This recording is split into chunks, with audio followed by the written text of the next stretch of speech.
अस्सलाम वालेकुम दोस्तों, सभी देखने वालों को अल्लाह पाक सेहत वाली ज़िंदगी दे। अल्लाह पाक आपको अपने ज़ुबान में रखे। दोस्तों, आज हम आपको कुव्वत बा के लिए,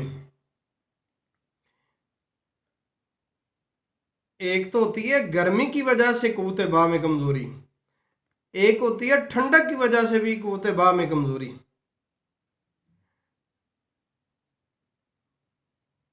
उसके लिए इलाज बताएंगे आपको। और ना सिर्फ कुव्वत बा में इजाफा होगा, बल्कि दिमागी कमज़ोरी में भी फ़ायदेमंद, असाबी कमज़ोरी में भी,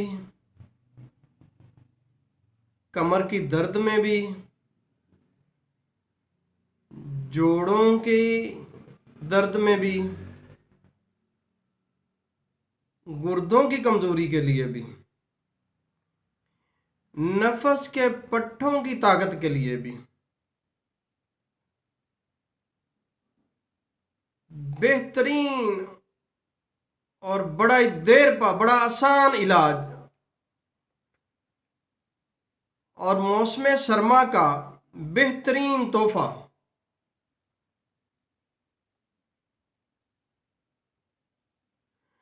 आपने लेना है एक अदद देसी अंडा। आप एक अदद देसी अंडा लेंगे, उसको अपने देसी घी में ही आमलेट की तरह बनाना है। यानी कि जर्दी जो है वो ज़्यादा पकनी नहीं चाहिए, जिसको कच्चा पक्का कहते हैं अंडा। आपने इसमें नमक नहीं मिलाना, बिल्कुल ही नहीं नमक मिलाना आपने। आपने लेना है एक दाना जायफल का, 5 दाने लौंग के, और 6 माशे दारचीनी, और 3 माशे फिलफल सफ़ेद कहते हैं, सफ़ेद मिर्च को फिलफिल कहते हैं, मिर्च को सफ़ेद मिर्च, 3 माशे। आपने इनको अच्छी तरह बारीक कर लें, इतना बारीक कर लें कि ये मैदे की तरह हो जाए, मिसले गुबार। जब आप धीमी आंच, बड़ी धीमी आंच होनी चाहिए, देसी घी खालस होना चाहिए, बड़ी धीमी आंच होनी चाहिए। जब आप घी थोड़ा सा गर्म हो, अंडा डाल दें, कच्चा पक्का अंडा हो। आपने सिर्फ एक चुटकी डालनी है, जो आपने ये भी चीज़ें जायफल दारचीनी लौंग और फिलफिल सफ़ेद वगैरह जो पीसा होगा ना, आपने सिर्फ एक चुटकी लेके आपने अंडे के ऊपर फैला देनी है, चूल्हे से नीचे उतार देना है। शहद के लेने हैं 3 चम्मच, आपने आपने वो भी इसमें डाल देने हैं। आप इसको फिर आराम आराम से थोड़ा थोड़ा खाएं, यकायक फौरन नहीं खाना आपने, आराम आराम से आप थोड़ा थोड़ा खाएं।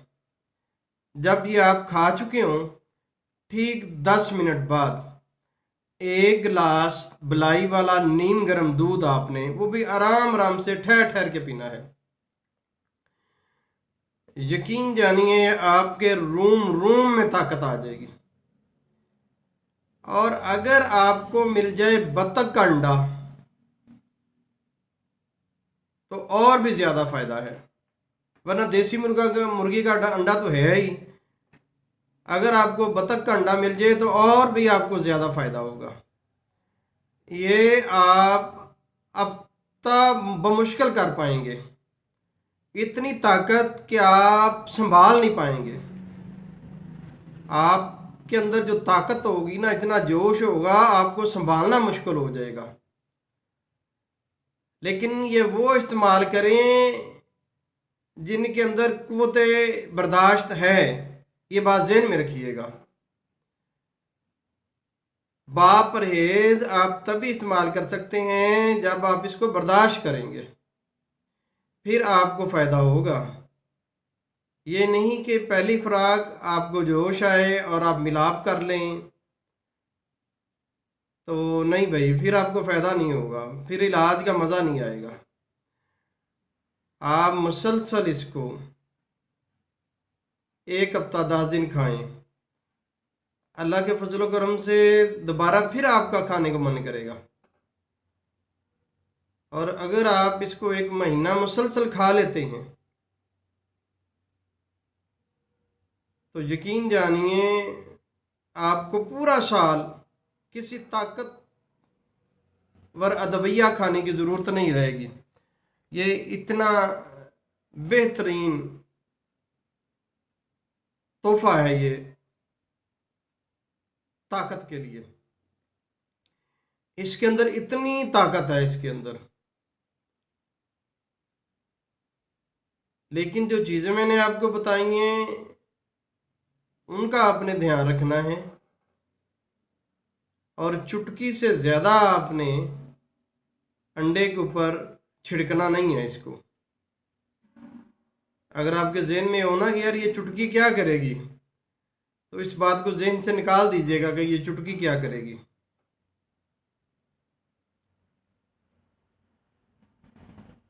बड़ा पावरफुल नुस्खा आपको बता रहे हैं, इससे आपके नफस के पट्टों में ताकत आएगी, आपके नफस में सही तनाव आएगा, इंतशार होगा सही आपको, आपके अंदर मुगल्लज़ मादा भी बनेगा, आपके अंदर बेपनाह ताकत आपको महसूस होगी। लेकिन ये उसी वक्त मुमकिन है जब आप इसको बर्दाश्त करेंगे। बगैर बर्दाश्त और बगैर परहेज के आप कामयाब नहीं हो सकते किसी भी इलाज में आप हों। जब तक आप परहेज नहीं करेंगे आप इलाज में कामयाबी हासिल नहीं कर सकते। तो इसलिए बेहतर यह है कि जब भी इलाज करें उसमें परहेज लाजमी होना चाहिए। परहेज बेहतरीन इलाज होता है। और दूसरी बात यह है कि मिलाप का भी तरीकाकार का पता होना चाहिए। अगर आपको मिलाप के तरीक़ेकार का पता नहीं है तो आप लाजमी याद रखें जल्द मर्दाना कमज़ोरी की कमी का शिकार होंगे। मर्दाना कमज़ोरी जो तेज़ी से वाक़या होती है उसका बहुत बड़ा अमल दखल होता है मिलाप के तरीक़ाकार ना होना, यानी कि पता ना होना कि आपस में हम बिस्तर का तरीक़ाकार क्या है, कैसे होना है। तो इसलिए इन चीज़ों का ख्याल रखा करें, वीडियो को लाइक करते रहा करें, वीडियो को सब्सक्राइब भी करते रहा करें, और हौसला अफजाई के लिए लोगों को शेयर भी करें ताकि किसी को फ़ायदा हासिल हो जाए। तो इससे बड़ी और क्या बात हो सकती है। तो आपके तावन का बहुत शुक्रिया, अपने दुआओं में याद रखें। अल्लाह हाफिज़।